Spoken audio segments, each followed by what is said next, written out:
Ladies and gentlemen, please welcome to the stage Justin Jouvenal, Michael Miller, and Dan Morse of the Washington Post.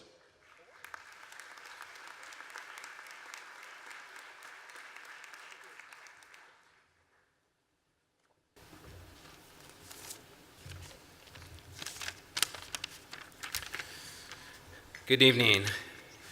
Thank you so much for this award. We are really honored to be recognized by the National Press Foundation for our examination of MS-13. My Post colleagues Justin Jouvenal and Dan Morse have covered the gang for years. I joined forces with them 1 year ago today when police in Fairfax County, Virginia arrested 10 people for the brutal murder of a teenage girl. Together, we set out to explore the resurgence of MS-13 in the Washington region.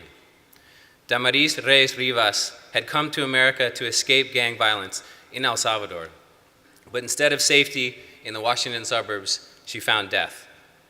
On a cold winter day in the woods outside Springfield, members of MS-13 filmed on their cell phones as they tortured and stabbed Damaris.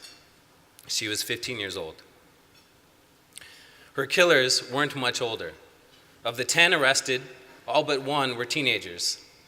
6 were juveniles. Most of them had come here as unaccompanied minors, part of a wave of roughly 200,000 mostly Central American youths detained at the US-Mexico border without their parents and later reunited with relatives in America through a federal refugee resettlement program. For Justin, Dan, and me, Damaris's killing and others like it raised questions about this federal program, which had placed nearly 20,000 unaccompanied minors in the Washington area alone since 2014. Who were these kids? What was the program doing to vet them or protect them? And how did some end up in MS-13 while others ended up as their victims? As we pursued answers, police continued to unearth bodies in public parks, and the Trump administration launched a much publicized crackdown on the gang, labeling MS-13 as public enemy number 1. We tried to steer clear of politics to focus on the situation on the ground. We interviewed scores of sources, from relatives of victims to the suspects themselves, often in Spanish.